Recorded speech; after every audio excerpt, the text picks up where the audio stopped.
Welcome to Chandru maths. நம்ம இந்த வீடியோல எஸ்எஸ்சி சிஜிஎல் சிஹெச்எஸ்எல் மாதிரி எஸ்எஸ்சில கேட்கிற ஹோமோனம்ஸ் தான் பார்க்க போறோம். சரியா? ஹோமோனம்ஸ் எஸ்எஸ்சில என்னென்ன கேட்டிருக்காங்களோ அதை தான் நம்ம இந்த வீடியோல பார்க்க போறோம். ஓகேவா? ஃபர்ஸ்ட் ஹோமோனம்ஸ் தான் என்னன்னு தெரிஞ்சிருக்கணும்.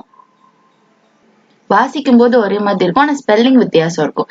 எல்லாம் அந்த மாதிரி ஒரு ஸ்பெல்லிங்க்கும் ஒரு மீனிங் இருக்கும். இந்த மாதிரி இருக்கிறது தான் ஹோமோனம்ஸ். சரியா? நம்ம வீடியோ பார்க்கும்போது நமக்கு தெரியும். இப்போ எக்ஸாம்பிளுக்கு சொல்லணும்னா ஐடியல் கேள்விப்பட்டிருப்பீங்களா? ஐடிஇஏஎல் ஐடியல். அதே மாதிரி ஐடிஎல்இ இதுவும் ஐடியல். இது ரெண்டுமே நம்ம ஐடியல் சொல்லுவோம். ஆனா ரெண்டுக்குமே ஸ்பெல்லிங் வேற இருக்கு, மீனிங் அந்த ஸ்பெல்லிங் ஏற்றபடி மீனிங்கும் இருக்கு. அந்த மாதிரி ஐடிஓஎல்னு கூட ஒண்ணு இருக்கு. இப்போ இதுக்கெல்லாம் ப்ரொனவுன்சியேஷன் பாத்தீங்கன்னா கிட்டத்தட்ட சேமா இருக்கும். ஓகேவா?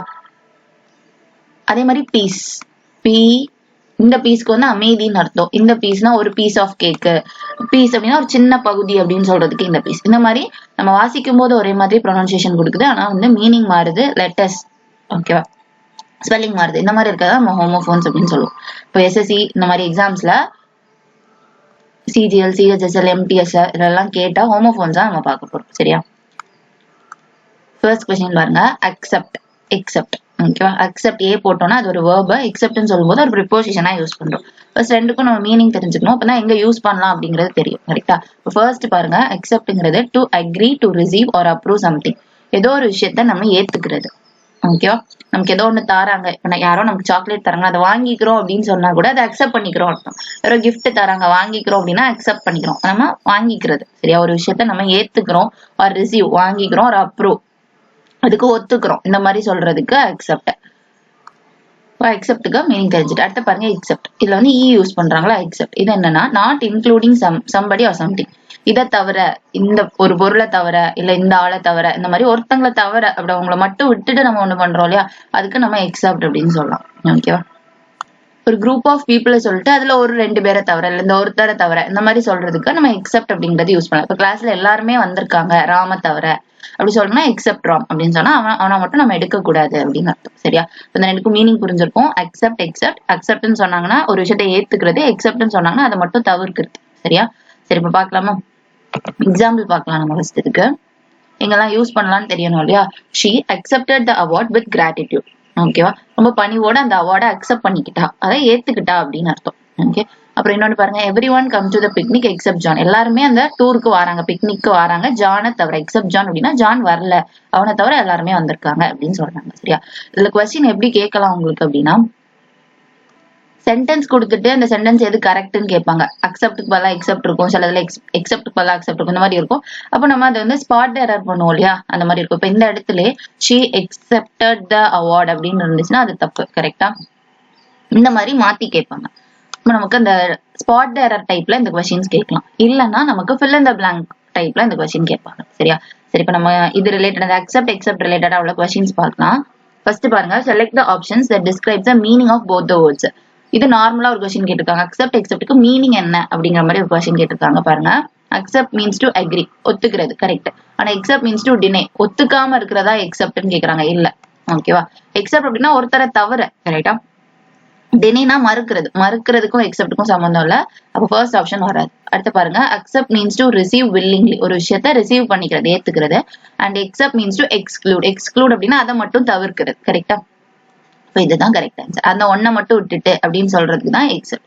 ஆப்ஷன் பி கரெக்டா இருக்கு. அடுத்தது பாருங்க, தேர்ட் பாருங்க, அக்செப்ட் மீன்ஸ் டு ரிஜெக்ட். அக்செப்ட்னா ரிஜெக்ட் பண்றதுன்னு சொல்லியிருக்காங்க, கிடையாது. அக்செப்ட்னா ஏத்துக்கிறது. அப்புறம் அக்செப்ட் மீன்ஸ் டு டாலரேட். அக்செப்ட்னா பொறுத்துக்கிறதான்னு கேக்குறாங்க, அதுவும் இல்ல. So answer option 2. கரெக்டான மீனிங் என்னன்னு கேட்கிறாங்க. ஜஸ்ட் மீனிங் தெரிஞ்சா இந்த கொஸ்டின் ஆன்சர் போட்டுரும். அடுத்து பார்க்கலாமா? அடுத்து பாருங்க, identify those sentence in which these words have been use correctly. இந்த 4 சென்டென்ஸ்ல எந்த இடத்துல இந்த எக்ஸெப்டும் கரெக்டா யூஸ் பண்ணிருக்காங்க. கிட்டத்தட்ட ஸ்பாட் எரர் மாதிரி. எதுல வந்து நோ எரர் இருக்கோ அதை தான் நம்ம சூஸ் பண்ணணும். சரியா? சரி, இப்ப பார்க்கலாமா? First question. ஃபர்ஸ்ட் பாருங்க, she was happy to accept the award on behalf of her team. அவ டீம் சார்பா அவளுக்கு அவார்ட் கொடுக்குறாங்க, அதை ஹாப்பியா அவ அக்செப்ட் பண்ணிக்கிறா, ஏத்துக்கிட்டான்னு சொல்லியிருக்காங்க. கரெக்டா இருக்கு. சரி, அதுல எக்ஸெப்ட் போட்டாதான் தப்பு, அக்செப்ட் போட்டது பெர்ஃபெக்ட். அப்போ ஃபர்ஸ்ட் இது வந்து கரெக்டா இருக்கு. அடுத்த செகண்ட் பாருங்க, they accepted the fact that he was not interested in joining the group anymore. அவனுக்கு அந்த குரூப்ல ஜாயின் பண்ண விருப்பம் இல்லைன்ற அந்த ஃபேக்ட அவங்க அக்செப்ட் பண்ணிக்கிட்டாங்க. ஒரு ஃபேக்ட்னு சொல்லிட்டாங்க. இந்த ஃபேக்ட தவிர அப்படி வராது. கரெக்டா? சோ ஃபேக்ட ஏத்துக்கிட்டாங்க அப்படிதான் சொல்றாங்க. ஒரு உண்மையா அவங்க ஏத்துக்கிட்டாங்க. ஒரு விஷயத்த அக்செப்ட் பண்ணிக்கிட்டாங்க. இப்போ செகண்ட் ஆப்ஷனுமே கரெக்டா தான் இருக்கு. அடுத்தது பாருங்க, தேர்ட் பாருங்க, everyone was invited to the wedding except for close friends. ஓகேவா, க்ளோஸ் ஃப்ரெண்ட்ஸை தவிர மற்ற எல்லாரையுமே வந்து வெட்டிங்க்கு கூப்பிட்டுருக்காங்க அப்படி சொல்லியிருக்காங்க. சரியா, அப்போ இவங்களை தவிர அப்படிலாம் சொல்ல ஒரு பர்சனையோ ஒரு குரூப்பையோ மட்டும் நம்ம விட்டுட்டு சொல்றதுக்கு எக்ஸப்ட் யூஸ் பண்ணுவோம். ஸோ இதுவுமே கரெக்ட் தான். அப்போ தேர்டும் கரெக்டா இருக்கு. அடுத்து பார்க்கலாமா? அடுத்தது, the restaurant is open every day except சண்டேன்னு கொடுத்துருக்காங்க. ரெஸ்டாரண்ட் வந்து எப்பவுமே ஓப்பன்ல இருக்கும், சண்டேய ஏத்துக்கிட்டு அப்படின்னு இருக்கு. சண்டே ஏத்துக்கிட்டுன்னு வராது, சண்டே தவிர மற்ற நாள்லாம் ஓப்பன்ல இருக்கும்னு வரும். அதாவது சண்டே லீவு அப்படிங்கிறத என்ன சொல்றாங்க, மற்ற நாள்லாம் ஓப்பன்ல இருக்கும், சண்டே தவிரன்னு சொல்லும்போது எக்ஸப்ட்னு யூஸ் பண்ணும். சரியா, இங்க அக்செப்ட்னு இருக்கு, தப்பா இருக்கு. சண்டே ஏத்துக்கிட்டாங்க அந்த மாதிரி ஏதோ தப்பா இருக்கு. அப்போ 4 வராது. அப்போ பதில் 3 வந்து நமக்கு கரெக்ட். அக்செப்ட் எக்ஸப்ட் வச்சு கரெக்டான சென்டென்ஸ் இருக்கக்கூடியதுதான் ஃபர்ஸ்ட் 3. அப்போ ஆப்ஷன்ஸ் பாருங்க, in which of these sentence given has or have the words have been correctly used. 1 and 3 வராது, 1, 2, 3 தான் கரெக்ட். 1, 2, 3 மொதல் 3மே கரெக்ட். சரியா, அடுத்து பார்க்கலாமா? தேர்ட் கொஸ்டின் பாருங்க, இதுவும் அதே மாதிரி தான். ஒரு 4 சென்டென்ஸ் இருக்கு, எதுல கரெக்ட்னு பார்க்கணும். ஓகே, எது கரெக்டோ அதை சூஸ் பண்ணும். இப்போ ஃபர்ஸ்ட் பாருங்க, please accept this small gift. இந்த ஸ்மால் கிஃப்ட்டை எக்ஸப்ட் பண்ணுங்கன்னு கொடுத்துருக்கோம்.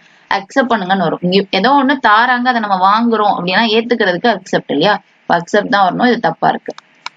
அடுத்து பாருங்க, he had no choice but to accept the final decision. கடைசி முடிவை அவன் வந்து அக்செப்ட் பண்ணி தான் ஆகணும், ஏத்துக்கிட்டு தான் ஆகணும்னு சொல்றாங்க. கரெக்டா, அப்ப இதுவுமே கரெக்டா தான் இருக்கு. அவனுக்கு வேற சாய்ஸ் இல்ல, கமிட்டி கொடுக்குற கடைசி முடிவை அவன் ஏத்துக்கிட்டு தான் ஆகணும். ஏத்துக்கிறதுன்றது அக்செப்ட். சூப்பர். அப்ப ஃபர்ஸ்ட் செகண்ட் ரெண்டுமே ஓகே. தேர்ட் பாருங்க, no one was allowed to enter the building except the authorized staff. ஓகேவா, பில்டிங்ல யாருக்குமே அலோ கிடையாது, யாருமே உள்ள போக முடியாது. ஆத்தரைஸ்டு ஸ்டாஃப் ஆனா போலாம். அப்போ ஒருத்தரை தவிர மத்த எல்லாரும், அப்போ பில்டிங் ஒண்ணு எதுக்கு கட்டியிருப்பாங்க, யாருமே போக கூடாதுன்னா பில்டிங் கட்டியிருக்க மாட்டாங்க. அப்போ கண்டிப்பா ஒருத்தர் போவாங்க. அப்போ இந்த ஆத்தரைஸ்டு ஸ்டாஃப் யாருக்கெல்லாம் போகிறதுக்கு அத்தாரிட்டி இருக்கோ அவங்க எல்லாம் போகலாம், அவங்கள தவிர யாரும் போக கூடாது. அப்ப இதுல எக்ஸப்ட் அப்படிங்கறதுதான் கரெக்டா இருக்கும். கரெக்டா, அவங்கள தவிர யாருமே போக கூடாது அப்படின்னு சொல்லியிருக்காங்க. இப்போ தேர்ட் சென்டென்ஸ் நமக்கு தப்பு. ஓகே, அப்ப இது வந்து தேர்ட் எங்கெல்லாம் இருக்கோ அது நமக்கு வராது. இதுவும் வராது, ஆல் ஆஃப் தி அபோவும் வராது. ஆல் ஆஃப் தி அபோனா தேர்டும் அதுல இன்க்ளூட் ஆயிரும், ஸோ வராது. அடுத்து ஃபோர்த் பாருங்க, every one agreed with the plan accept James who had few concerns. எல்லாருமே பிளானை அக்செப்ட் பண்ணிக்கிட்டாங்க, ஒருத்தரை மட்டும் பண்ணல. ஒருத்தனை மட்டும் இப்படி ஒருத்தங்களை மட்டும் தவிர்க்கிறதுக்கு எக்ஸப்ட்ங்கிறது பெர்ஃபெக்ட். அப்போ ஃபோர்த்துமே கரெக்ட். சரியா, அப்போ 1, 2, 4 ஆப்ஷன் சி தான் நமக்கு கரெக்ட். சாரி என்ன ஃபர்ஸ்டும் தப்புன்னு தானே பார்த்தோம். Every one accept the gift இல்லையா, ஸோ 2, 4 மட்டும் தானே கரெக்ட். 2, 4 தான் கரெக்ட். ஓகேவா, ஏன்னா 1லயும் தப்பு இருக்கு, 3லயும் தப்பு இருக்கு. இதுல எக்ஸப்ட் வரும், இதுல அக்செப்ட் வரும். 2 and 4 தான் நமக்கு கரெக்ட். அடுத்து பார்க்கலாமா? அடுத்த கொஸ்டின் பாருங்க, செகண்ட் கொஸ்டின், கம்பேர். ஓகே, வாசிக்கும் போது ஸ்பெல்லிங் கிட்ட இது ப்ரொனன்சியேஷன் கிட்டத்தட்ட ஒரே மாதிரி இருக்கு. ஆனா கம்பேர் அப்படிங்கிறது ஒரு வேர்பு, கம்பேர் அப்படிங்கிறது நவுனாவும் வேர்பாவும் எதுனாலுமே யூஸ் பண்ணிக்கலாம். சரி, ரெண்டுக்கும் ஃபர்ஸ்ட் என்ன டிஃபரன்ஸ்ன்றது பார்த்தலாம்.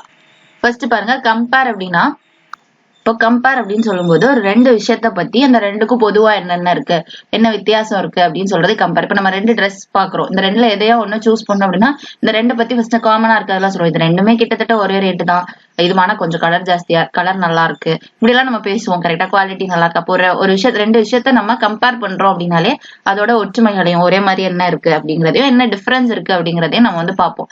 அதுதான் என்ன சொல்லுவோம், கம்பேர் பண்றது அப்படின்னு சொல்றோம். அது பாருங்க, இந்த ஏக்கு பதிலா இந்த இடத்துல ஈ போட்டுட்டோம் அப்படின்னா கம்பேரிங், ஷோவை கம்பேர் பண்றாங்கன்னு சொல்றோம். ஹோஸ்ட் பண்றாங்க, ஆங்கர்னு சொல்லுவோம் இல்லையா, ஒரு ஷோவை நடத்துறவங்கள சொல்றதுக்கு compere. Person who host and event or show, ஷோவையோ ஈவெண்ட்டையோ நடத்துறவங்கள நம்ம கம்பேர் அப்படின்னு சொல்லலாம். சரி, அப்ப கம்பேர் புரிஞ்சுச்சுலையா? ஏ வந்தா ஒரு மீனிங், இ வந்தா ஒரு மீனிங். சரி, இப்ப எக்ஸாம்பிள் பாத்துடலாமா? It's unfair to compare the 2 artist because they have very different styles. ஓகேவா, ஒரு 2 ஆர்டிஸ்ட கம்பேர் பண்றது நியாயமே கிடையாது. ஏன்னா 2 பேரும் வேற ஸ்டைல்ல உள்ளவங்க. இப்ப 2 பேரும் ஒரே ஸ்டைல்னா அவங்களை கம்பேர் பண்ணலாம். இவன் வேற ஸ்டைல்ல மியூசிக் பண்றவங்களா இருக்கலாம், வேற ஸ்டைல், ஏதோ ஒரு ஆர்டிஸ்ட் வேற ஸ்டைல் யூஸ் பண்ணக்கூடிய 2 பேரை கம்பேர் பண்றது நியாயம் இல்லை அப்படின்னு சொல்றாங்க. இதுல ஏஆர்இ கம்பேர் தான் யூஸ் பண்ணும், ஏன்னா 2ன்ற மாதிரி கொடுத்துட்டாங்க. ஓகே, இப்ப கம்பேர் அப்படிங்கறதான் வரும். அடுத்து பாருங்க, இந்த compare introduce each speaker with great enthusiasm. அப்போ ஸ்பீக்கரை இன்ட்ரடியூஸ் பண்றாங்க, அப்ப கண்டிப்பா அதை யார் பண்ணிருப்பா, அந்த ஷோ ஹோஸ்ட் பண்றவங்க தான் அந்த ஸ்பீக்கரை இன்ட்ரடியூஸ் பண்ணி மேடைக்கு அழைப்பாங்க. கரெக்டா, சோ கம்பேர் இதுல ஈங்கிறது கரெக்டா இருக்கும். ஓகேவா, இப்ப என்னென்ன கொஸ்டின் இதுல கேட்டிருக்காங்கன்னு பாருங்க. கம்பேர், இது கொஸ்டின் மீனிங் வச்சு ஒரு கொஸ்டின் கேட்டிருக்காங்க. ஓகே, இப்ப பாருங்க, compere means to narrate and compere means to கம்பேர்னா காப்பி பண்றதுன்னு சொல்றாங்க, வராது. the compare means to contrast and compare means to musical instrument. இதெல்லாம் சம்பந்தமே இல்லாம இருக்கு, எலிமினேட் பண்ணிடலாம். ஓகே, அடுத்து பாருங்க, compare means to evaluate similarities or differences. என்ன ஒற்றுமை என்ன difference, correct. and compare means a host correct, அதுவுமே கரெக்ட். ஸோ ஆப்ஷன் சி நமக்கு கரெக்டா இருக்கு. இதுல பாருங்க, கம்பேர்னா பிரிக்கிறதான்னு கேக்குறாங்க, வராது. ஓகே, அப்புறம் கம்பேர்னா சிங்கரான்னு கேக்குறாங்க, அதுவும் வராது. ஸோ ஆப்ஷன் சி மட்டும் தான் நமக்கு கரெக்ட் ஆன்சர். அடுத்து பார்க்கலாமா? அடுத்து பாருங்க, இது அடுத்த கொஸ்டின். ஒரு 4 சென்டென்ஸ் கொடுத்துருக்காங்க. இந்த ஏஆர் இஆர் இதை வந்து எங்க கரெக்டா யூஸ் பண்ணிருக்காங்கன்னு கேக்குறாங்க. ஓகே, இப்போ ஃபர்ஸ்ட் பாருங்க, it's unfair to compare two artist. இதுதான் நம்ம எக்ஸாம்பிள்லயும் பார்த்தோம். கரெக்டா, 2 ஆர்டிஸ்ட கம்பேர் பண்ணக்கூடாது. கம்பேர் இதுல இந்த ஏஆர்ங்கிறது கரெக்டா இருக்கு. சரி, அப்போ 1 வந்து கரெக்ட். அடுத்தது பாருங்க, before the exam the students where asked to compare the notes for accuracy. இங்க பாருங்க, எக்ஸாம் ஸ்டூடெண்ட்ஸ்னு வருது, அப்ப இந்த கம்பேர் வர வாய்ப்பே இல்லை இல்லையா. கம்பேர் த நோட்ஸ் வந்து கம்பேர் பண்ணி படிங்க, நீ வச்சிருக்கத நான் வச்சிருக்கிறது மாதிரி கம்பேர் பண்ணி படிங்கன்னு சொல்லுவோம். கரெக்டா? சோ அப்ப செகண்ட் தப்பு. அடுத்து பாருங்க, the lively compere kept the audience engaged. Audience, event இதுவே தெரியும் இல்லையா. கம்பேர் கரெக்டா இருக்கு. இப்போ 3 கரெக்ட், 1 கரெக்ட், 3 கரெக்ட். ஓகே, இப்போ 1 and 3 ஆப்ஷன் ஏயா தான் இருக்கும். ஏன்னா ஆல் ஆஃப் த அபோவ் கண்டிப்பா வராது, ஏன்னா 2 தப்புன்னு தெரிஞ்சிருச்சு. இப்போ 2 தப்புனாலே இது எல்லாமே போச்சு. கரெக்டா? 3 கரெக்ட்னு தெரியும், அப்போ 4 வந்து நமக்கு 3 இல்ல இதுல, அதனால ஆப்ஷன் சியும் எலிமினேட் பண்ணிடலாம். 4th ஒன் பார்க்காமலே எலிமினேட் பண்ணிடலாம். இதுக்கு 4th பார்க்கலாம். The twins were difficult to compare. difficult to twins ன்னு சொல்லிட்டாங்க. சோ 2 பேர்னா கம்பேர் ஏஆர் தான் வரும். இப்போ 4th தப்பு. சரி, அப்ப கரெக்டா இருக்கிறது 1ம் 3ம் மட்டும்தான் கரெக்ட். அடுத்து பார்க்கலாமா? அடுத்த கொஸ்டின். அடுத்து பாருங்க, the teacher asked, இதுவும் அதே தான், எது கரெக்ட்ன்றத பார்க்கணும். the teacher asked the students to compare the two poemன்னு சொல்லிட்டாங்க, அப்ப கண்டிப்பா கம்பேர் கரெக்ட் தான். அடுத்து பாருங்க, she was invited to compare the wedding. அவளை எதுக்கு இன்வைட் பண்ணிருக்காங்க? கெஸ்ட் எல்லாம் இன்ட்ரடியூஸ் பண்றாங்கனாலே அது கம்பேரிங் பண்றதுதான். ஒருத்தங்களா மேடை கூப்பிட்டு அந்த மாதிரி எல்லாம் பண்றது வந்து கம்பேர். சோ இப்ப செகண்ட் ஒன் தப்பு. அடுத்து பாருங்க, the compare welcomed each performer. ஒவ்வொரு பெர்ஃபார்மரையும் வெல்கம் பண்ணாங்கன்னா கம்பேர் கரெக்ட் தான். It's important to compare different option before making a decision. Different option சொல்லிட்டாங்க. ஆப்ஷன்னாலே ஒரு 4 எண்ணம் இருக்குன்னா 4 எண்ணத்தை கம்பேர் பண்ணி தான் நம்ம சூஸ் பண்ணணும். ரைட், அந்த 4 எண்ணத்துல ஏதாவது ஒண்ணு சூஸ் பண்ற மாதிரி இருக்கும். அப்ப 2, 4 இந்த மாதிரி நம்பர்ஸ் எல்லாம் வந்துச்சுனாலே அது வந்து இந்த கம்பேர் வராது, PARE தான் வரும். சரியா? நம்ம கரெக்டா இருக்கிறது 1 and 3 மட்டும் தான் கரெக்ட். Answer 1 and 3. சரியா? அடுத்து பார்க்கலாமா? அடுத்த question, third question. ensure, insure இந்த ரெண்டுக்கும் என்ன டிஃபரன்ஸ் அப்படின்னு கேக்குறாங்க. ஃபர்ஸ்ட், ensure இது ஒரு verb to make certain that something will happen or be the case. அதாவது ஒரு விஷயம் நடக்குமா இல்லையா அப்படின்னு கன்ஃபார்ம் பண்றதுதான் நம்ம என்ன சொல்லுவோம், ensure அப்படின்னு சொல்லுவோம். ஷுவரா தெரியுமா அப்படின்லாம் நம்ம பேசுவோம். அப்ப ensure அப்படின்னா ஒரு விஷயம் சர்டன் கண்டிப்பா நடக்குமா, ஒரு கேஸ் ஒருவேளை நடக்குமா, அந்த மாதிரி நம்ம வந்து கன்ஃபார்ம் பண்றதை நம்ம என்னன்னு சொல்லலாம், ensure. உறுதிப்படுத்துறதுன்னு சொல்றதுக்கு ensure அப்படிங்கிற வார்த்தை யூஸ் பண்ணலாம். அடுத்து பாருங்க, insure இது நீங்க இன்சூரன்ஸ் எடுக்கிறதுன்னு சொல்லுவோம் இல்லையா. வண்டிக்கு இன்சூரன்ஸ் தோம், காருக்கு இன்சூரன்ஸ் எடுத்தோம், வீட்டுக்கு இன்சூரன்ஸ், மனுஷனுக்கு இன்சூரன்ஸ், இந்த மாதிரிலாம் பண்ணுவோம். இப்போ இன்சூரன்ஸ் அப்படிங்கிறது வந்து என்னன்னா, to arrange for compensation in case of damage, loss or death, usually through an insurance company. ஓகேவா? அதாவது நம்ம மாசம் ஏதோ அமௌண்ட் மாதிரி கேட்டுட்டு லாஸ்ட் நமக்கு ஏதாச்சும் டேமேஜ், நம்ம வாங்கின வண்டிக்கோ ஏதோ பொருளுக்கோ டேமேஜ் ஆகுது இல்ல, ஒரு ஆளுக்கே வந்து டெத்தோ ஏதாச்சும் நடந்துச்சுன்னா நம்ம அந்த அமௌண்ட்டை கிளைம் பண்ணிப்போம். அதுதான் இன்சூர்னு சொல்லுவோம். சரியா? இப்ப இன்சூர் அப்படின்னா ஒரு விஷயத்தை உறுதிப்படுத்துறது, இன்சூர் அப்படின்னா இன்சூரன்ஸ் இந்த இழப்பீடு வாங்குவோம் இல்லையா, அதுக்கு வந்து இன்சூர்னு சொல்லலாம். சரி, பார்க்கலாமா? கொஸ்டின்ஸ்குள்ள போலாம். Please ensure that all the doors are lock before leaving. அதாவது ஒரு இடத்த விட்டு போக முன்னாடி டோர் எல்லாம் லாக் ஆயிருக்கா, எல்லா டோரையும் நம்ம பூட்டி இருக்கோமான்றத ஒருக்கா என்ஷூர் பண்ணுங்க அப்படின்னா உறுதிப்படுத்துங்க அப்படின்னு சொல்றாங்க. ஓகேவா? அடுத்து பாருங்க, he decided to insure his car against theft and damage. காரை வந்து யாராவது திருடவோ இல்ல அது எதுக்கான டேமேஜ் ஆகுறதுக்கு முன்னாடி அதுக்கு இன்சூரன்ஸ் போட்டு வைங்க. அப்படி இன்சூரன்ஸ் போடணும்னு அவன் டிசைட் பண்ணிருக்கான் அப்படின்னு சொல்றான். இப்ப என்ஷூர் எங்க யூஸ் பண்ணுவாங்கன்னு புரிஞ்சிருக்கும். சரி, இப்ப கொஸ்டின்ஸ் போலாம். ஃபர்ஸ்ட் மீனிங் வச்சு கேட்டிருக்காங்க. Ensure means to make certain and insure means to protect financially. First ஆப்ஷனே கரெக்டா தான் இருக்கு. என்ஷூர்னா மேக் சர்டைன், ஒன்னு உறுதிப்படுத்துறது. இன்ஷூர்னு சொல்லும்போது ஃபினான்ஷியலா நம்மள ப்ரொடெக்ட் பண்ணிக்கிறது, காசு விஷயத்துல இழப்பீடு வராம பாத்துக்கிறது. ஸோ கரெக்டா தான் இருக்கு. இதுக்கு மத்த ஆப்ஷன்ஸ் பார்க்கலாம். இங்க என்ஷூர்னா ப்ரொடெக்ட் பண்றது, என்ஷூர்னா உறுதிப்படுத்துறது இல்லையா, ஆனா இங்க வந்து பாதுகாக்கிறதுன்னு கொடுத்திருக்காங்க. ஸோ அதை விட்டலாம். செகண்ட் ஆப்ஷன் வராது. அடுத்து பாருங்க, என்ஷூர் மீன்ஸ் டு ப்ரெடிக்ட். என்ஷூர்னா யூகிக்கிறதான்னு கேக்குறாங்க, அதுவுமே வராது. அப்புறம் ensure means to claim, insure தான் கிளைம் பண்றது இன்சூரன்ஸை, என்ஷூருக்கு வராது. அப்போ ஆப்ஷன் 4 வராது. Correct answer option 1. அடுத்து பார்க்கலாமா? அடுத்த கொஸ்டின் பாருங்க. ஒரு 4 சென்டென்ஸ் கொடுத்துட்டு எதுல இன்ஷூரும் பெர்ஃபெக்ட்டா யூஸ் பண்ணிருக்காங்கன்றதான் கொஸ்டின் கேட்டிருக்காங்க. சரி பாருங்க, I will ensure that all the documents are submitted before the deadline. நான் வந்து உறுதிப்படுத்திக்கிறேன் எல்லா டாக்குமெண்ட்ஸும் சொன்ன நாளுக்கு முன்னாடி சப்மிட் பண்ணிருக்காங்களான்றத உறுதிப்படுத்துறேன் அப்படின்ற மாதிரி சொல்லி இதுல இந்த இன்ஷூர் தான் கரெக்ட். ரைட்டா? அடுத்து பாருங்க, you should insure your car. காருன்னு சொல்லிட்டாங்க, அப்ப காரு பைக் இந்த மாதிரிலாம் சொல்லிட்டாங்கனாலே இன்சூரன்ஸ் தான் எடுப்பாங்க. ஸோ அதை வச்சு ஞாபகம் வச்சுக்கோங்க, இன்ஷூர் அப்படிங்கிறது கரெக்ட். செகண்ட் ஆப்ஷனுமே கரெக்டா தான் இருக்கு. அடுத்து பாருங்க, she decided to insure her house. ஹவுஸ்ன்னு சொன்னாலும் வீட்டுக்கும் இன்சூரன்ஸ் எடுப்பாங்க அகெயின்ஸ்ட் ஃபயரோ டேமேஜோ நடக்கிறதுக்கு முன்னாடி. ஸோ அப்போ எதுவுமே இன்ஷூரும் கரெக்ட். அடுத்து பாருங்க, the company will ensure that the products meet all the safety standard. Company வந்து அவங்க ப்ரொடியூஸ் பண்ணக்கூடிய ப்ராடக்ட் வந்து கரெக்டா தான் இருக்கா அப்படின்னு உறுதிப்படுத்துறாங்க. சேஃப்டியா இருக்குது, அந்த சேஃப்டி ஸ்டாண்டர்ட்ஸை அது ஈடு கொடுக்குதா அப்படிங்கிறத உறுதிப்படுத்துறாங்க. இதுல என்ஷூர் கரெக்ட். அப்ப 4 ஆப்ஷனுமே நமக்கு கரெக்டா தான் இருக்கு. என்ஷூரை பெர்ஃபெக்டா யூஸ் பண்ணிருக்காங்க. அப்போ ஆல் ஆஃப் தி அபோவ் அப்படிங்கிறதா நமக்கு கரெக்ட் ஆன்சர். அடுத்து பார்க்கலாமா அடுத்த கொஸ்டின். அடுத்து பாருங்க, ப்ரூக். ஓகே, ப்ரோக் அப்படின்னா பிரேக் இருக்கு இல்லையா, பிரேக்கோட பாஸ்ட் டென்ஸை சொல்லும் போது ப்ரோக்குன்னு சொல்லலாம். பிரேக்னா உடையிறது, அதுக்கு பாஸ்ட் டென்ஸை சொல்லும் போது ப்ரோக்குன்னு சொல்லலாம். அப்ப either the past tense of break அப்படிங்கறது பாஸ்ட் டென்ஸ், ப்ரோக் அப்படிங்கறது பிரேக்கோட பாஸ்ட் டென்ஸ் அதுவும் யூஸ் பண்ணலாம்.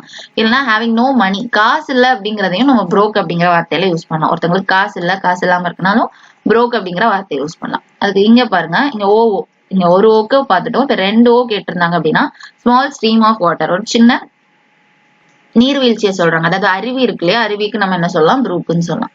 சரி பார்க்கலாமா. எக்ஸாம்பிள் பாருங்க, he broke the glass accidentally. தெரியாம அந்த கிளாஸை உடைச்சிட்டான். சோ இதுல வந்து என்னன்னா பிரேக்கோட பாஸ்ட் டென்ஸ் அதை தான் கொடுத்துருக்காங்க. சரியா? அடுத்து பாருங்க, he went broke after he lost his job. அவன் வேலையை வந்து இழந்ததுக்கு அப்புறம் broke ஆயிட்டான். வேலை இழந்ததுக்கு அப்புறம் அவன்கிட்ட காசு இல்லாம போயிடுச்சு அப்படிங்கறதான் இந்த brokeன்னு சொல்றாங்க. நோ மணி அப்படிங்கிற மீனிங்ல இந்த சென்டென்ஸ் வருது. அப்போ இந்த ப்ரோக் தான் யூஸ் பண்ணணும். ரைட்டா? இந்த ரெண்டுக்குமே இந்த ப்ரோக் தான். அடுத்தது பாருங்க, the traveler stopped to rest beside a peaceful brook. Travel பண்ணிட்டு இருந்தவங்க திடீர்னு ஸ்டாப் பண்ணி ரெஸ்ட் எடுக்கிறாங்க. எதுல? ப்ரூக் கிட்ட, அந்த அருவி பக்கத்துல அதை ரசிச்சுட்டே ரெஸ்ட் எடுப்பாங்க இல்லையா. சோ இதுல வந்து ப்ரூக் வந்து செகண்ட் இதை தான் யூஸ் பண்ணும், ப்ரூக். Okay, so Brook. அடுத்து பார்க்கலாமா. இப்போ கொஸ்டின்ஸ் இது ரிலேட்டடா என்னென்ன கொஸ்டின்ஸ் கேட்டிருக்காங்கன்னு பார்க்கலாம். ஃபர்ஸ்ட் மீனிங் வச்சு கேட்டிருக்காங்க இந்த ரெண்டுக்கும். First broke means wealthy. நம்ம ப்ரோக்னா என்ன பார்த்தோம், காசு இல்லைன்னு பார்த்தோம். இங்க வெல்த்தினா காசு இருக்குன்ற மாதிரி அர்த்தம், அது வராது. அப்புறம் broke means poor and broke means a small stream. இது கரெக்டா இருக்கு. ஏன்னா புவர் காசு இல்லாம இருக்கிறது, ப்ரோக்குக்கு புவருங்கிறது கரெக்ட், ப்ரூக்குங்கிறது ஸ்மால் ஸ்ட்ரீம் சின்ன அருவின்றது கரெக்டா இருக்கு. அடுத்து பாருங்க, ப்ரோக் மீன்ஸ் இன்ஜர்ட் வராது. இப்போ ப்ரோக் மீன்ஸ் ஃபிக்ஸ் ஆயிட்டா, இல்ல எதுவுமே கிடையாது. Answer option B. இதோட மீனிங் கரெக்டா இருக்கிறது ஆப்ஷன் பில மட்டும்தான். அடுத்து பார்க்கலாமா. அடுத்து பாருங்க, ப்ரூக் இதை எங்க யூஸ் பண்ணலாம் அப்படிங்கிற மாதிரி கேட்டிருக்காங்க. ஃபர்ஸ்ட் பாருங்க, he broke the record for the fastest marathon time in a history. ரெக்கார்டை பிரேக் பண்ணிட்டா, இது நம்ம சொல்லுவோம் இல்லையா, ரெக்கார்ட் பிரேக் பண்ணிட்டாங்க அப்படின்னு சொல்லுவோம். அது அப்படியே பாஸ்ட் டென்ஸ்ல சொல்லும் போது ப்ரோக். அப்ப இந்த ஃபர்ஸ்ட் சென்டென்ஸ் கரெக்ட் தான். மாரத்தான்ல ஃபாஸ்டஸ்ட் அப்படிங்கிற அந்த ரெக்கார்டை பிரேக் பண்ணிட்டான் அப்படிங்கறதுனால அதை பாஸ்ட் டென்ஸ்ல சொல்றதுனால ப்ரோக். இது பெர்ஃபெக்ட். அடுத்து பாருங்க, the calm brook flowed gently through the meadow reflecting the sunlight. ஒரு காமான அருவி வந்து அழகா ஃப்ளோ ஆகுது அந்த மாதிரி சொல்லியிருக்காங்க. இப்போ இது எல்லாமே கரெக்ட் தான். இந்த ப்ரூக் வந்து கரெக்டா இருக்கு. அடுத்து பாருங்க, she is broke and homeless. அவ broke and homeless, அவள்கிட்ட மணியும் இல்ல வீடும் இல்ல. அப்ப இது பெர்ஃபெக்ட். ஓகேவா?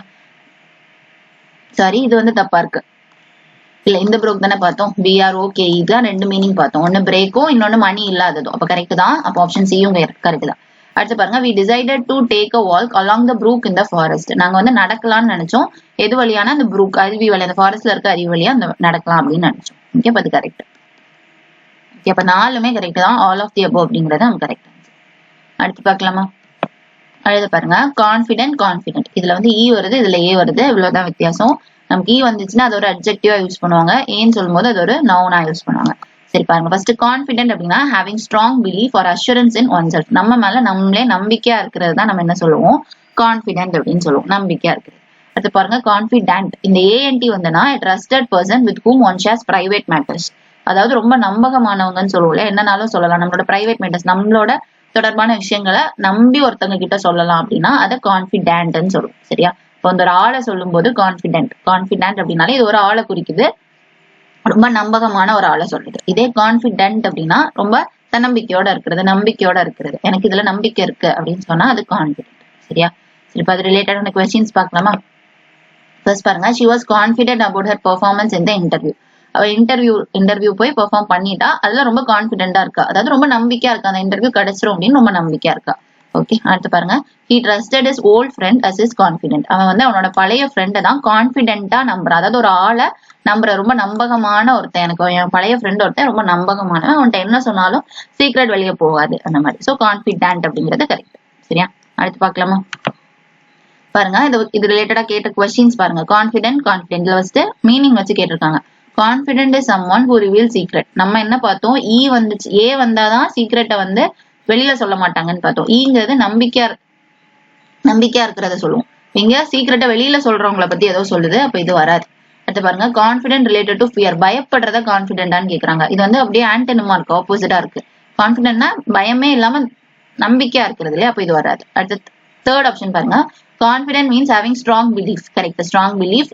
அப்புறம் கான்பிடென்ட் ஏஎன்டி யூஸ் பண்ணாங்கன்னா ட்ரஸ்டட் வித் சீக்ரெட் எல்லாம் நம்பி சொல்லலாம் அந்த மாதிரி பட்ட பர்சன். கேட்போம். ஆப்ஷன் சி தான் நமக்கு correct answer. Okay, last option பாருங்க. கான்பிடன்ஸ்னா டாக்கேட்டிவ், நல்லா பேசுறவங்கள கான்பிடென்ட்னு சொல்லுவோமான்னு கேக்குறாங்க. இல்ல. அப்ப ஆன்சர் ஆப்ஷன் சி.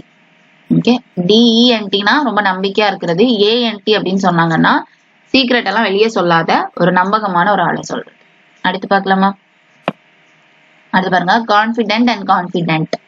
இதுல ஃபர்ஸ்ட் பாருங்க, she was confident that her presentation would impress the panel. Confident அப்படின்னா ரொம்ப நம்பிக்கையா இருக்கிறா, அவனோட பிரசன்டேஷன் வந்து இந்த பேனலை இம்ப்ரெஸ் பண்ணும் அப்படின்னு சொல்லி ரொம்ப நம்பிக்கையா இருக்கிறா அப்படின்னு சொல்றாங்க கான்பிடென்ட். அடுத்து பாருங்க, he was a very confident person and barely made eye contact. ஸ்பீக்கர்னு தெளிவா இருக்கு. ஸ்பீக்கர் அப்படின்னு சொன்னாங்களே நம்ம மேடையில எல்லாம் பேசுறவங்க, அப்ப அவங்க ரொம்ப இதா பேசணும், நம்பிக்கையா பேசணும். கரெக்டா, அவங்களுக்கும் அந்த சீக்ரெட்டை வச்சிருக்கிறவங்களுக்கும் சம்பந்தம் இல்ல. ஸோ கான்பிடென்ட் தான் அதுல வந்திருக்கணும், இங்கேயே வராது. இந்த ரெண்டு பார்க்கும்போதே நமக்கு ஆன்சர் தெரிஞ்சிடும். ஆல் ஆஃப் தி அபோவ் வராது, ஏன்னா செகண்ட் இல்ல. 2 and 4 வராது, 2 இங்க இருக்கு, அதனால வராது. ஸோ 1 and 3 தான் நம்மளோட ஆன்சரா இருக்கும். இதுக்கு செக் பண்ணிடலாமா? Over the years Maya had become her boss trusted confidant. கொஞ்சம் வருஷத்துக்கு அப்புறம் மாயா வந்து பாஸோட கான்பிடென்ட்டா மாறிட்டா. அதாவது பாஸுக்கு எதையாச்சும் சொல்லணும், நம்பி அவர்கிட்ட சொல்லணும்னா அதை மாயாட்ட சொல்லும். ஒரு பர்சனை சொல்லும் போதே இந்த ஏஎன்டி யூஸ் பண்றது கரெக்ட். அடுத்து பாருங்க, so option 3 correct. he was a close confidant who I could always rely on for advice. Close, எனக்கு ஏதாவது அட்வைஸ் அப்படின்னா அவன் கிட்ட தான் போவேன், ஏன்னா அவன் வந்து யார்ட்டையும் சொல்ல மாட்டான். ஸோ இதுல இந்த கான்பிடென்ட் வராது, ஏஎன்டி கான்பிடென்ட் தான் வரும். அப்ப இது தப்பு. ஓகே, அப்போ ஃபர்ஸ்டும் தேர்டும் மட்டும் தான் கரெக்ட். So answer option 1. அடுத்து பார்க்கலாமா? வேற என்ன இருக்கு? பேர். இது என்னன்னா PARE பேரு, PAIR பேரு, பியர் PEAR பியர். ஓகே, இந்த மூணுக்கும் வேற வேற மீனிங் இருக்கு. ஃபர்ஸ்ட் மீனிங் என்னன்னு பார்க்கலாமா? ஃபர்ஸ்ட் PARE, இது என்னன்னா to trim or peel the outer layer of something. வெளியில இருக்க தோலை உரிக்கிறதுன்னு சொல்லுவோம் இல்லையா? இப்ப ஏதாச்சும் நம்ம ஃப்ரூட்ஸ் எல்லாம் சாப்பிட்டோம்னா வெளியே இருக்க தோலை உரிச்சிட்டு சாப்பிடுங்க, இந்த மாதிரி சொல்றதுக்கு PARE யூஸ் பண்ணலாம். அப்புறம் பேர் அப்படின்னா two similar or related things consider together. சேர்ந்தே இருக்கக்கூடியது, ஒரே மாதிரி இருக்கக்கூடிய ரெண்டு. இப்போ நம்ம கம்மல் வாங்குறோம்னா ஒண்ணு வாங்க முடியாது, செருப்பு வாங்குறோம்னா ஒண்ணு வாங்க முடியாது. கரெக்டா, ரெண்டு இப்படி ஜோடியா வாங்குறது தான் நம்ம என்னன்னு சொல்லுவோம்? பேர் அப்படின்னு சொல்லுவோம். அதுக்கப்புறம் பியர், இல்லைன்னா கப்பிள்ஸை கூட பேர் அப்படின்னு சொல்லலாம். ரெண்டு மேரேஜ் ஆனவங்களை சொல்றது, ஹஸ்பண்ட் ஒய்ஃப் அந்த மாதிரி சொல்றது. அப்புறம் பியர்ன்னு சொல்லும்போது sweet juicy fruit with round base and tapering top. இந்த பியர் அப்படின்னு சொல்லுவோம், பேரிக்காய்ன்னு சொல்லுவோம் இல்லையா, அதுக்கு பியர். இப்போ மூணுக்குமே வேற வேற. பியருங்கிறது ஒரு ஃப்ரூட்டு, பேருங்கிறது ரெண்டு பேர் சேர்ந்த அந்த ஜோடி, அப்புறம் இங்க பேர் அப்படிங்கிறது அந்த தோலை உரிக்கிறதுக்கு பேர். மூணுக்கு மீனிங் தெரிஞ்சு அப்ப இதை எங்க யூஸ் பண்ணோம் நம்ம பார்க்கணும். ஃபர்ஸ்ட் பாருங்க, please pair the apples before adding them the pie. ஆப்பிள்ஸை பேர் பண்ணுங்க. இப்போ ஒரு ஃப்ரூட் எல்லாம் சொல்லிட்டாங்கன்னா அதை பேர் பண்ணுங்க, தோலை உரிங்கன்னு தான் வரும். அடுத்து பாருங்க, I bought a new pair of shoes. ஷூஸ்ன்னு சொல்லிட்டாங்கனாலே ஒன்னும் வாங்க முடியாது, ஸோ பேரா தான் வாங்க முடியும். அப்ப இந்த பேர் யூஸ் பண்ணும். அப்புறம் பாருங்க, she packed the ripe pear in her lunch box. Lunch பாக்ஸ்ல வந்து ஒரு பழுத்த இதை வச்சிருக்கா, அப்போ ஒரு பழுத்த ஃப்ரூட்டை தான் வைக்கிறாங்க. இதுல பியர். ஓகேவா? இதுல எங்கேயாச்சும் நமக்கு மாத்தி கொடுத்து இந்த இதுக்கு பதிலா, இப்போ இந்த பேருக்கு பதிலா PARE கொடுத்தாங்கன்னா இதை கொடுத்துட்டு ஸ்பாட் எரர் மாதிரி கொஸ்டின் கேட்பாங்க. மீனிங் தெரிஞ்சிருச்சு அப்படின்னா, ரெண்டுக்கும் டிஃபரன்ஸ் தெரிஞ்சிட்டுனா ஈஸியா அந்த மாதிரி கொஸ்டின்ஸை போட்டுரும். சரி பார்க்கலாம். ஃபர்ஸ்ட் கொஸ்டின் பாருங்க, மீனிங் வச்சு கேட்டிருக்காங்க. பேர் பியர். இதுல வந்து first pare means to trim, pair means a couple, pear means a fruit. கரெக்டா இருக்கா? ஃபர்ஸ்ட் ஆப்ஷனே நமக்கு மீனிங் கரெக்டா இருக்கு. மத்ததெல்லாம் பாருங்க, பேர்னா மேட்சான்னு கேக்குறாங்க, இல்ல. பேர்னா கம்பைனான்னு கேக்குறாங்க, பேர்னா ஆடான்னு கேக்குறாங்க, இல்ல. ட்ரிம் பண்றதுதான் நம்ம என்ன சொல்லுவோம்? இப்போ ஆன்சர் ஆப்ஷன் 1. அடுத்த கொஸ்டின் அடுத்தது பாருங்க, எங்க கரெக்டா யூஸ் பண்றோம்னு கேக்குறாங்க. she used a small knife to pare the apple before making a pie. ஆப்பிள பேர் பண்றாங்க, கரெக்ட். So option 1 correct. அடுத்தது பாருங்க, the magician asked for a pair of gloves. gloves-ன்னு சொல்லிட்டாங்க. gloves-னா கையில போடக்கூடிய ஒரு, கரெக்டா? அப்போ ரெண்டு கையிலுமே போடுற மாதிரி இருக்கும். பேர் அப்படிங்கிறது தான் கரெக்ட். இது தப்பு. அடுத்து பாருங்க the old couple sat quietly under the pear tree. ட்ரீன்னு சொல்லிட்டாங்க, என்ன மரம்? பேரிக்கா மரம்னு சொல்லும்போது பியர் ட்ரீ. இது தப்பு. ஓகே, அப்போ ஃபர்ஸ்ட் ஒன் மட்டும் தான் நமக்கு கரெக்ட். ஃபர்ஸ்ட் ஒன் மட்டும் இருக்கிறது ஆப்ஷன் 1. Okay, 1 only. அடுத்து பார்க்கலாமா? அடுத்து பாருங்க, அதே மாதிரி தான் எந்த சென்டென்ஸ் வந்து நமக்கு கரெக்ட்னு கேக்குறாங்க. we watched the chef pare the vegetable. ஒரு செஃப் அப்படின்னாலே வெஜிடபிள் ஃப்ரூட்ஸ் எல்லாம் ஹேண்டில் பண்ணுவாங்க. அப்ப pare the vegetable கரெக்ட். வெஜிடபிளோட தோலை உரிக்கிறாங்க அப்படிங்கிற மாதிரி சொல்றாங்க, கரெக்டா இருக்கு. அடுத்து பாருங்க, she received a beautiful pair of earrings. Earrings அப்படின்னாலே நம்ம காதுல போடக்கூடியது பேரா தான் இருக்கும், ரைட்டா? ரெண்டா தான் இருக்கும், ஜோடியா இருக்கும். சோ இதுவுமே கரெக்ட். இந்த பேர் தான் perfect. she packed a pear in his lunch box along with sandwich. இதுதான் தப்பு. லஞ்ச் பாக்ஸ் அப்படின்னா நமக்கு இந்த பேர் வந்திருக்கணும், இந்த பேர் வராது. இது வந்து உரிக்கிறதுன்னு வரும். இப்ப இது வராது. அப்போ 1 and 2 மட்டும் தான் நமக்கு கரெக்டா. ஆப்ஷன் 1. ஆப்ஷன் 1 தான் நமக்கு. அடிச்சு பார்க்கலாமா? அடுத்து பாருங்க, seize cease crease. Okay, seize cease crease, R மட்டும் எக்ஸ்ட்ரா வரும் இந்த இடத்துல. இந்த மூணுக்கும் என்ன வித்தியாசம் அப்படின்னு கேட்குறாங்க. ஃபர்ஸ்ட் பாருங்க, சீஸ் அப்படின்னா பறிமுதல் பண்றதுன்னு சொல்லுவோம் இல்லையா? To take hold of suddenly or forcefully. திடீர்னு ஒருத்தவங்க சடனா வந்து பறிமுதல் பண்ணி வைக்கிறத சீஸ் பண்றது அப்படின்னு சொல்லுவோம். அடுத்து பாருங்க, இந்த சீஸ் பாருங்க, இந்த சீஸ்னா நிப்பாட்டுறது, தடுக்கிறது இப்படிலாம் சொல்லுவோம் இல்லையா? அதுக்கு சீஸ். ஸ்டாப் பண்றது ஒரு come to an end, stop பண்றத சீஸ்ன்னு சொல்லுவோம். அப்புறம் கிரீஸ். கிரீஸ்னா line or ridge formed on a fabric or paper from folding. அதாவது என்னன்னா, கிரீஸ் உழுது அப்படின்னா இப்ப நம்ம பேப்பரை லைட்டா சுருக்கிட்டோம், கசக்கிட்டோம்னா அந்த இடத்துல அதை திருப்பி நம்ம எடுக்கும்போது லைட்டா ஒரு ஃபோல்டு தெரியும், ரைட்? அதே மாதிரி ட்ரெஸ், ஏதாச்சும் ஒரு ட்ரெஸ் அயன் பண்ணாம விட்டுட்டோம், அதை நல்லா கசக்கிட்டோம்னா அதை திருப்பி அந்த ட்ரெஸ்ஸை போடும்போது தெளிவா தெரியும், அந்த இடத்துல சின்ன சின்ன லைன் அந்த மாதிரி இருக்கும். அதை தான் நம்ம என்னன்னு சொல்லுவோம், கிரீஸ். இது ஒரு பேப்பர் ஆகட்டும், ஏதோ ஒண்ணுல இருக்கக்கூடியதுதான் நம்ம கிரீஸ். சுருக்கு விழுந்துட்டு இல்ல மடிப்பு விழுந்துட்டுன்னு சொல்லுவோம் இல்லையா? அந்த ஃபோல்டை தான் நம்ம என்னன்னு சொல்லுவோம், கிரீஸ்ன்னு சொல்லுவோம். சரியா? மூணுக்கும் வித்தியாசம் தெரிஞ்சிருக்கும்னு நினைக்கிறேன். ஃபர்ஸ்ட் சீஸ் அப்படின்னா பறிமுதல் பண்றது, அடுத்த இருக்கக்கூடிய சீஸ் வந்து நிறுத்துறது அப்படின்னு சொல்றதுக்கு சீஸ் அப்படின்னு யூஸ் பண்ணுவோம். அடுத்தது கிரீஸ் இருக்கு, கிரீஸ்னா அந்த மடிப்பு விழுது அப்படின்னு சுருக்கு விழுறது அப்படின்னு சொல்றதுக்கு கிரீஸ். ஓகேவா?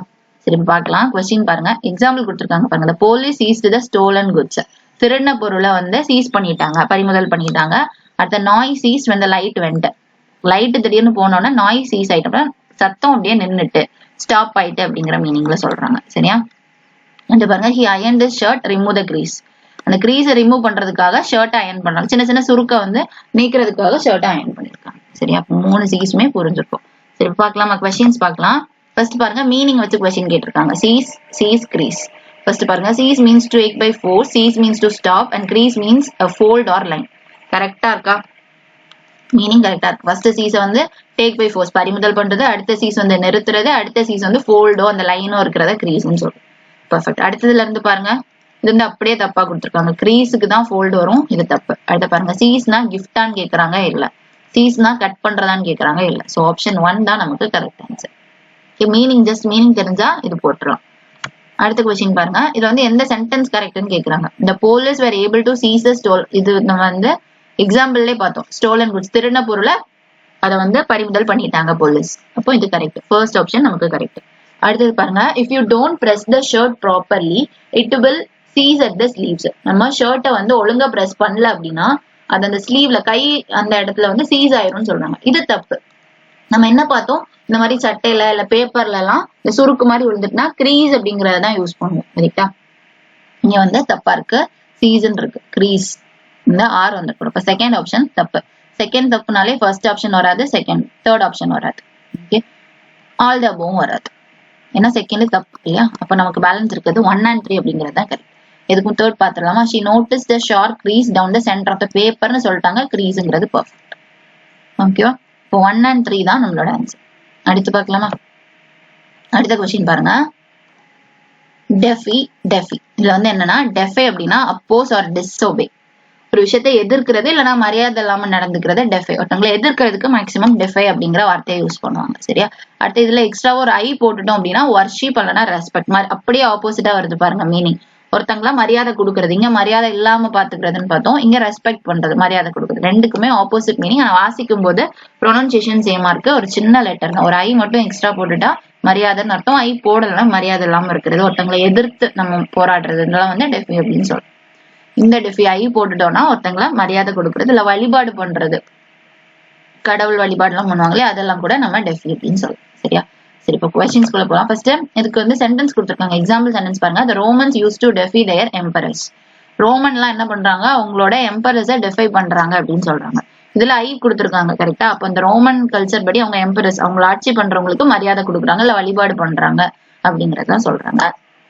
DIF. அடுத்து பாருங்க, this was the best time that I dare to defy my mother. எங்க அம்மாவை எதிர்க்கிறதுக்கு இதுதான் கரெக்டான டைம் அப்படின்னு சொல்றாங்க. இது வந்து அப்போஸ் பண்றத சொல்றாங்க. இந்த டிஃபை வந்து அப்போஸ் பண்றத, சரியா.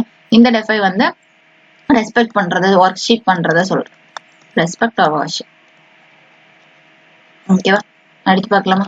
கொஸ்டின்ஸ்குள்ள போலாம். ஃபர்ஸ்ட் பாருங்க, டெஃபை இது மீனிங் மட்டும் கேட்டிருக்காங்க. ஃபர்ஸ்ட் டெஃபி வெறும் FY இருந்துச்சு அப்படின்னா என்னது, எதிர்க்கிறத சொல்லுவோம் கரெக்டா. இங்க ஒர்ஷிப், அட்மையர்னா அப்படியே வியந்து பாக்குறது, ஃபாலோனா அவங்கள ஃபாலோ பண்றதெல்லாம் வரும். அது எதுவுமே வராது. அப்ப ஃபர்ஸ்ட் ஆப்ஷன் தான் கரெக்ட். ரெசிஸ்ட் அத்தாரிட்டி, நமக்கு மேல இருக்க ஒருத்தவங்களை எதிர்க்கிறது. Okay correct. அப்புறம் இதுல ஐ போட்டுட்டோம் அப்படின்னா வர்ஷிப் அஸ் அ காட், கடவுளா நினைச்சு கும்பிடுறதுக்கு ஐ யூஸ் பண்ணும். சரி, அப்ப ஆப்ஷன் 1 தான் நமக்கு கரெக்ட். அடுத்து பார்க்கலாமா? அடுத்த கொஸ்டின், டெஃபி இதை வச்சு 4 சென்டென்ஸ் கொடுத்துருக்காங்க, எது கரெக்ட்ன்ற மாதிரி கேட்கறாங்க. ஃபர்ஸ்ட் பாருங்க, the young activist choose to defy the unjust laws with courage. ஓகேவா, unjust laws அப்படின்னாலே நியாயமில்லாத சட்டங்களை வந்து கரேஜோட, தன்னம்பிக்கையோட அப்ப என்ன பண்ணணும், எதிர்க்கணும் கரெக்டா. அதை வந்து ஒர்க்ஷிப் பண்ண முடியாது, ரெஸ்பெக்ட் பண்ண முடியாது. அதுவே வந்து அன்ஜஸ்ட்னு சொல்லிட்டாங்க. நியாயம் இல்லாத விஷயத்த நம்ம எதிர்க்கணும், எதிர்க்கிறதுக்கு DEFY கரெக்ட். சரியா, அப்ப ஃபர்ஸ்ட் ஆப்ஷன் கரெக்ட். அடுத்து பாருங்க, he was arrested because he wanted to defy the tradition of helping the needy. அவனை அரெஸ்ட் பண்ணிட்டாங்க, எதனாலனா அவன் வந்து பாவப்பட்டவங்களுக்கு உதவுற அந்த ட்ரெடிஷனை எதிர்க்கிறான், அதனால இது பண்ணிட்டாங்க. சோ டெஃபிங்கிறது இதுலயும் கரெக்ட், எதிர்க்கிறான் அப்படிங்கிற மீனிங்ல வருது. தேர்ட் பாருங்க, some cultures tend to defy their leaders placing them on a divine pedestal. Divine அப்படின்னாலே இந்த சாமி ரிலேட்டடா சொல்றதுக்கு, நம்ம கடவுள் மாதிரி ஏதோ சொல்றாங்க, அப்ப டிஃபி அப்படிங்கிறது நமக்கு கரெக்டா இருக்கும். சில கல்ச்சர்ஸ்ல வந்து லீடர்ஸை வந்து என்ன பண்றாங்க, ஆராதிக்கிறாங்க, அதாவது வழிபாடு பண்றாங்க. Okay, placing them on a divine pedestal, அவங்கள வந்து ஒரு பெரிய கடவுள் இருக்க அந்த இடத்துல வச்சு லீடர்ஸை வந்து பண்ணிட்டு இருக்காங்க, இது ஒரு கல்ச்சரா இருக்கு அப்படின்னு சொல்லி இதுல இந்த டிஃபைன்ங்கிறது கரெக்ட், இது வர்ஷிப் பண்றாங்க. ஓகேவா, அடுத்தது பாருங்க, the committee decided to defy all forms of criticism against the policy. பாலிசிக்கு எதிரா இருக்கத வந்து, அப்போ எதிர் அப்படின்னு வந்தாலே எதிர்க்கிறதுக்கு DEFY தான் வந்திருக்கணும், ஐ வந்திருக்காது கரெக்டா. அப்ப இது தப்பு. இப்போ ஃபோர்த் ஆப்ஷன் மட்டும் தான் நமக்கு தப்பு. அகெயின்ஸ்ட்ன்ற வார்த்தை வந்திருக்கு, அதை வச்சே DEFY தான் வரும்ன்றத முடிவு பண்ணிருக்கோம். இப்போ 4 வராதுனாலே இது எதுவுமே வராது. அப்ப செகண்ட் கரெக்ட்னால ஆப்ஷன் C தான் நமக்கு ஆன்சர். ஓகே, அடுத்து பார்க்கலாமா? அடுத்து லாஸ்ட் பாருங்க, சைட்டு மூணுமே வாசிக்கும் போது சைட்டு தான், ஆனா மூணுக்குமே ஸ்பெல்லிங் வித்தியாசம் இருக்கு கரெக்டா. அந்த மூணுக்கும் வேற மீனிங்கும் இருக்கும். ஃபர்ஸ்ட் சைட்டு பாருங்க, GHT அந்த சைட்டு, அதாவது பாக்குறது, ஒரு விஷயத்த பாக்குறோம் அப்படின்னு சொல்றதுக்கு சைட், வெறுமனே பாக்குறது. இதே SITE அப்படின்னா அந்த சைட்டை போய் பார்த்துட்டு வரோம் அப்படின்னா, இந்த சிவில் இன்ஜினியர்ஸ் எல்லாம் யூஸ் பண்ணக்கூடிய வார்த்தை. இந்த சைட்டை போய் பார்த்துட்டு, அந்த இடத்த போய் பார்த்துட்டு வரோம், அந்த லேண்டை போய் பார்த்துட்டு வரோம், லேண்டை சொல்றதுக்கு சைட்டுன்னு சொல்றோம். சரியா, இதே CITE சி இருந்துச்சுன்னா நம்ம வந்து மென்ஷன் பண்றத, கோட் பண்றத சைட் பண்ணி சொல்றோம், மேற்கோள் காட்டுவாங்கன்னு சொல்ற ஒரு விஷயத்த அதை மட்டும் மேற்கோள் காட்டி சொல்றதுக்கு சைட் பண்ணி காட்டுறாங்கன்னு சொல்றோம்.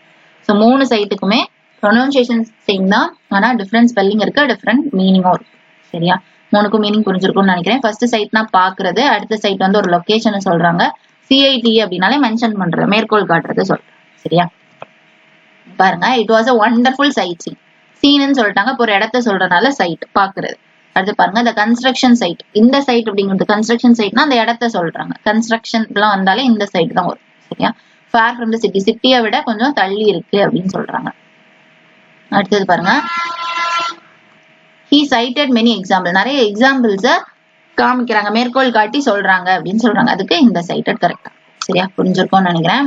பாருங்க, ஃபர்ஸ்ட் சீன் இருக்கனால இந்த சைட்டு, அப்புறம் கன்ஸ்ட்ரக்ஷன் இருக்கனால இந்த சைட்டு, மெனி எக்ஸாம்பிள்ஸ், நிறைய எக்ஸாம்பிள்ஸ காட்டி சொல்றாங்க, மேற்கோள் காட்டி சொல்றதுனால இந்த சைட். ஓகே, கொஸ்டின்ஸ்குள்ள போலாமா?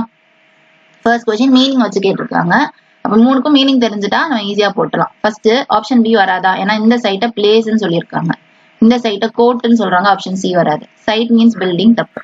SITE தானே பில்டிங். ஸோ ஃபர்ஸ்ட் ஆப்ஷன் தான் கரெக்ட். சைட்னா பாக்குறது, இந்த சைட்னா லொகேஷனை சொல்றாங்க, எந்த சைட்னா கொட்டேஷன்ஸ் மாதிரி சொல்றாங்க. ஆப்ஷன் 1 தான் நமக்கு கரெக்ட் ஆன்சர். அடுத்து பார்க்கலாமா? அடுத்து பாருங்க, இப்போ ஒரு 3 சென்டென்ஸ் கொடுத்துருக்காங்க, இந்த 3 சென்டென்ஸ்ல சைட்டை எங்க கரெக்டா யூஸ் பண்ணிருக்காங்க அப்படின்னு கேட்கறாங்க. மவுண்டைன்னு சொல்லிட்டாங்க, மவுண்டைன் எல்லாம் பார்க்க நல்லா இருக்கும், இப்ப பாக்குறது ரிலேட்டடா வரணும், சைட்டு கரெக்ட். ஓகே, அத கன்ஸ்ட்ரக்ஷன் சொல்லிட்டாங்கனாலே இந்த சைட்டு அதுவுமே correct. Please cite the source of the research. பேப்பர்ல ரிசர்ச் பண்ணிட்டு அதை மட்டும் கோட் பண்ணி வைங்க. நமக்கு ஒரு விஷயம் ரொம்ப பாயிண்ட் பண்ணணும்னா இந்த மாதிரி பண்ணி வைப்போம் இல்லையா, அதுக்கு இந்த சைட் வராது, CITE வரும் அந்த சோர்ஸை பண்றது. அப்ப இது தப்பு ஆப்ஷன். இந்த தேர்ட் மட்டும் தப்பு, ஃபர்ஸ்ட் 2 கரெக்ட். ஃபர்ஸ்ட் 2னா ஆப்ஷன் 1. சரியா, புரிஞ்சிருக்கும்னு நினைக்கிறேன். இந்த வீடியோ இதோட நம்ம க்ளோஸ் பண்ணிடலாம். இனி அடுத்த வீடியோல இந்த மாதிரி ஹோமோனிம்ஸ்ல இன்னும் சிலது இருக்கும் இல்லையா, அதை நம்ம நெக்ஸ்ட் வீடியோல பார்க்கலாம். நீங்க அப்ப எடுத்த வரைக்கும் மட்டும் ப்ராப்பரா ரிவைஸ் பண்ணிக்கோங்க. தேங்க்யூ.